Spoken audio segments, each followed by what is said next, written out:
जय भगवान। आज गुरुजी ने पॉइंट बताए हैं ग्रंथियों के, उसको मैं आपको बता रहा हूँ। पहला पॉइंट है पिट्यूटरी। हम क्या करेंगे, हमारे अंगूठे का ऊंचा भाग और बीच का मोटा भाग जहाँ मिलते हैं ना, वो हमारी पिट्यूटरी ग्रंथि का पॉइंट है। ये ग्रंथि हमारे दोनों पैरों में है, मैंने ड्रॉ किए दोनों पैरों में। दूसरा है पीनियल। क्या करना है, अंगुली जहाँ टच होती है वहाँ पर देखिए, वो पीनियल का पॉइंट। अथवा नाखून का रूट है ना, जहाँ पर नाखून का मूल, वो हमारे पीनियल पॉइंट है। ये सिंपल देखिए, टच करे वाह, अथवा नाखून दोस्त, ये पीनियल हो गया। फिर थायराइड हमारे जो गले के बराबर बीच में है, तो मैंने एक क्रॉस किया, वो हमारी थायराइड है। फिर चौथी ग्रंथि है पैराथायराइड। वो है ना, थायराइड के पीछे है, तो हम पीछे दिखा नहीं सकते हैं उसको, तो उसको मैंने बाजू में ब्लू कलर से ड्रॉ किया है। लोकेशन वही है, पर इसको दिखाने के लिए ब्लू कलर से मैंने ड्रॉ किया, वो पैराथायराइड। फिर पांचवी ग्रंथि है थाइमस। वो है सूर्य केंद्र है, हमारे सूर्य केंद्र यहाँ था, देखिए सूर्य केंद्र था हमारा। ये दोनों भाई में सूर्य केंद्र यहाँ था, डायफ्राम लाइन के बीच में, और सूर्य केंद्र के ऊपर कड़क भाग में ये हमारी है थाइमस ग्रंथि। और पैंक्रियास तो आपको मालूम है, आगे जो 9 नंबर पॉइंट था हमारा, मिर्ची की शेप जैसा, पहला दूसरा में आधा तक जाके ये होगी पैंक्रियास ग्रंथि। अभी पॉइंट दबाएंगे पिट्यूटरी का। 10 सेकंड 3 बार स्ट्रेट सपोर्ट रखा, फिर दबाया नाखून से ऐसा, ये सॉरी अंगूठे से दबाया 10 सेकंड 3 बार। फिर अब दूसरे में करिए ऐसा है, ऑल्टरनेट ऐसा है, दबा के 10 सेकंड 3 बार, दोनों में करते रहिए ऐसे 10-10 सेकंड 3 बार। तो पिट्यूटरी का गुरुजी ने फंक्शन बताया, हमारे पानी का कंट्रोल नियंत्रण पिट्यूटरी करती है। हमारे ब्लड प्रेशर का भी कंट्रोल पिट्यूटरी ग्रंथि का एक हार्मोन करता है। और पिट्यूटरी के महिलाओं के लिए गुरुजी ने बताया, बहुत महत्वपूर्ण पॉइंट है ये, तो बहुत इम्पोर्टेंट ग्रंथि है। या कभी सभी ग्रंथियाँ हमारे 8 घंटे काम नहीं करती हैं, तो पिट्यूटरी सभी ग्रंथियों का काम करती हैं। जैसा आपको आगे गुरुजी बताएंगे, ये ग्रंथि हमारी कैप्टन है, सभी ग्रंथि कैप्टन है। तो पिट्यूटरी का पॉइंट बहुत इंपॉर्टेंट है ये। ऐसे दबाएंगे 10 सेकंड 3 बार करने से, तो पिट्यूटरी का हो गया। अभी दूसरा है पीनियल। पीनियल दबाएंगे तो हमें टेंडरनेस मिलेगी। तो कभी किसको वर्टिगो, चक्कर, जैसा हम नोज पॉइंट देखा था, इसी तरह पीनियल का पॉइंट दबाएंगे तो वर्टिगो, चक्कर में तुरंत आपको राहत मिलेगी।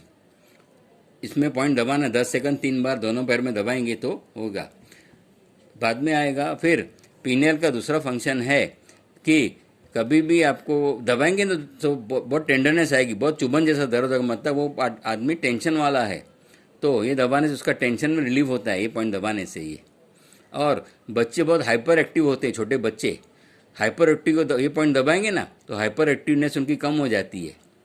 और एक गुरुजी ने फंक्शन बताया कि जब भी हम रात को अंधेरे में सोते हैं, तो इसका एक हार्मोन है मेलाटोनिन हार्मोन, वो हमारे शरीर में प्रवास हार्मोन निकलता है, वो हमारे शरीर में साफ सफाई का काम करता है। जो हमारे टॉक्सिन्स है ना, वो सब एकत्र करके अपने साथ यूरिन के द्वारा अपने बाहर निकलता है। वो हार्मोन भी बाहर निकल, मेलाटोनिन हार्मोन भी बाहर, साथ में टॉक्सिन निकाल के बाहर करते, बहुत अच्छी सर्विसिंग का काम कर। जो इसके लिए रात को अंधेरे में सोएंगे तो ये काम करता है ग्रंथि पिट्यूटरी, पीनियल का पॉइंट, पीनियल ग्रंथि बहुत अच्छी तरह कार्य करती है। अभी हम देखेंगे थायराइड।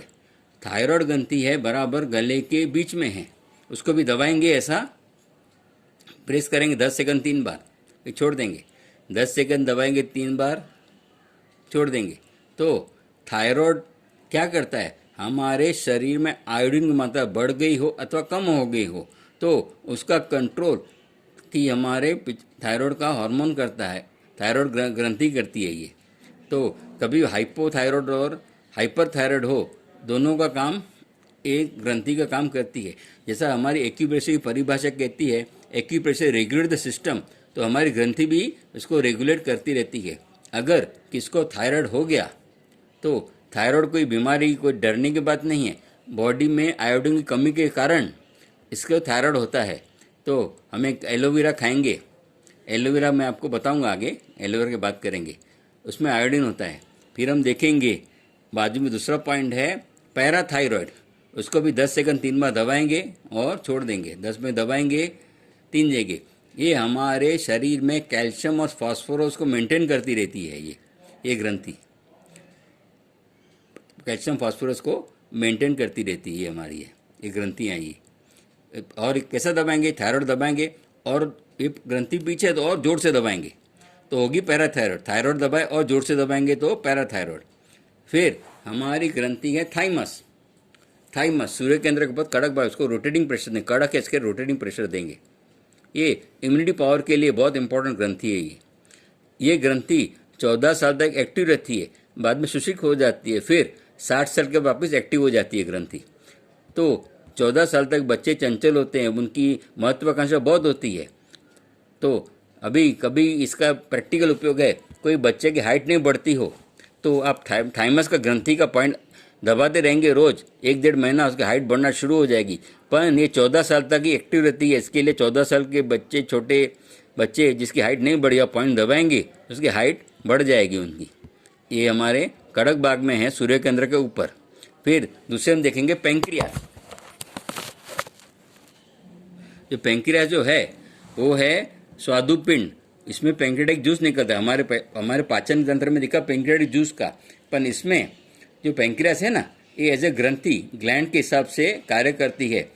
इसमें आइलैंड ऑफ लैंगरहैंस है, छोटे छोटे दीपिका है, इसमें से हमारा इंसुलिन निकलता है, जो गुरुजी आपको कल बताने वाले हैं। ये होंगे पेंक्रियास। ये पेंक्रियास का डबल रोल है, पहला रोल डाइजेशन में था, दूसरा रोल इसका इंसुलिन एज ए ग्रंथि के रूप में आया है।